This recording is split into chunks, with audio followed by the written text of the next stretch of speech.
Ernakulam MG റോഡിൽ hydraulic ജാക്കി ഉപയോഗിച്ച് ഉയർത്താൻ ശ്രമിക്കുന്നതിനിടെ ചെരിഞ്ഞ കെട്ടിടം അത് ഇന്ന് തന്നെ പൊളിച്ചു മാറ്റും. മറ്റ് കെട്ടിടങ്ങൾക്ക് കൂടി അപകടം സംഭവിക്കും എന്ന കാരണത്താൽ ഇന്ന് തന്നെ പൊളിക്കണമെന്ന് കൊച്ചി കോർപ്പറേഷൻ ഉടമകൾക്ക് നിർദ്ദേശം നൽകിയിട്ടുണ്ട്. സ്നേഹമോൾ ഡയനാണ് വിവരങ്ങളുമായി ചേർന്നത്. സ്നേഹ, ഗുഡ് മോർണിംഗ്.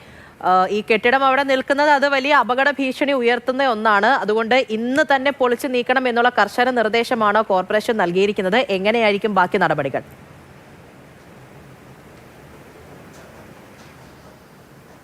പൂജ, ചൊവ്വാഴ്ചയാണ് ഇത്തരത്തിൽ കെട്ടിടം ജാക്കി ഉപയോഗിച്ച് ഉയർത്താൻ ശ്രമിക്കുന്നതിനിടെ ഭാഗികമായി തകർന്ന കെട്ടിടം തൊട്ടടുത്തുണ്ടായിരുന്ന മറ്റൊരു കെട്ടിടത്തിലേക്ക് ചെരിഞ്ഞു നിൽക്കുന്ന ഒരു സാഹചര്യം ഉണ്ടായത്. അപ്പോൾ തന്നെ ഈ ഓപ്പോസിറ്റ് ഉണ്ടായിരുന്ന കെട്ടിടത്തിന്റെ മതിൽ കമ്പി കൊണ്ടുള്ള നിർമ്മിച്ച മതിലായിരുന്നു. അത് തകരുന്ന ഒരവസ്ഥയിലേക്ക് എത്തിയത്.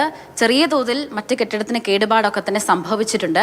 പക്ഷേ ഇതിന്റെ അപകടാവസ്ഥ അത് വലുതാണ്. കഴിഞ്ഞ ദിവസം കൊച്ചി കോർപ്പറേഷൻ ഉടൻ തന്നെ ഈ കെട്ടിടം പൊളിച്ചു മാറ്റണമെന്ന് കാണിച്ച ഉടമകൾക്ക് നോട്ടീസ് നൽകിയിരുന്നു. പക്ഷേ ഈ ഉടമ വിദേശത്താണ്. ഈ ഉടമകളും അതോടൊപ്പം തന്നെ ഈ കോൺട്രാക്ട് ഏറ്റെടുത്തിരിക്കുന്ന ആളെന്നത്, ഈ കമ്പനി എന്നത് തമിഴ്നാട് സ്വദേശികളാണ്. അപ്പോൾ ഇവർ തമ്മിലൊരു തർക്കം നിലനിന്നിരുന്നു. അതുകൊണ്ടാണ് കഴിഞ്ഞ ദിവസം ഈ കെട്ടിടം പൊളിച്ചു മാറ്റാതിരുന്നത്.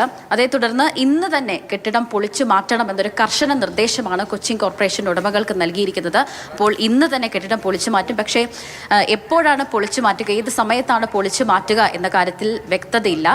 കൊച്ചിയിൽ മഴയുണ്ട്. കഴിഞ്ഞ ദിവസമൊക്കെ തന്നെ നേരിയ മഴയുണ്ടായിരുന്നു. ഇനിയും വരും ദിവസങ്ങളിൽ മഴ തുടരും. അതുകൊണ്ട് തന്നെ അപകടത്തിന്റെ വ്യാപ്തി, ആ കെട്ടിടം അങ്ങനെ നിലനിൽക്കുകയാണെങ്കിൽ അപകടത്തിന്റെ വ്യാപ്തി വലുതാണ് എന്ന് ചൂണ്ടിക്കാട്ടിയാണ് കൊച്ചിൻ കോർപ്പറേഷൻ നോട്ടീസ് നൽകിയത്. അതുകൊണ്ട് തന്നെ കെട്ടിടം ഇന്ന് പൊളിക്കും. ഇനി അഥവാ കെട്ടിടം ഇന്ന് തന്നെ പൊളിച്ച് മാറ്റിയില്ലെങ്കിൽ കൊച്ചിൻ കോർപ്പറേഷൻ തന്നെ മറ്റ് ജീവനക്കാരെ വെച്ച് ഈ കെട്ടിടം പൊളിച്ചു മാറ്റുകയും ചെയ്യും. പക്ഷേ അങ്ങനെയാണെങ്കിൽ ഉടമകൾക്ക് വലിയൊരു തുക പിഴ അടയ്ക്കേണ്ടി വരും എന്നാണ് കോർപ്പറേഷന്റെ ഭാഗത്തു നിന്നും ഒരു നിർദ്ദേശം ലഭിച്ചിരിക്കുന്നത്.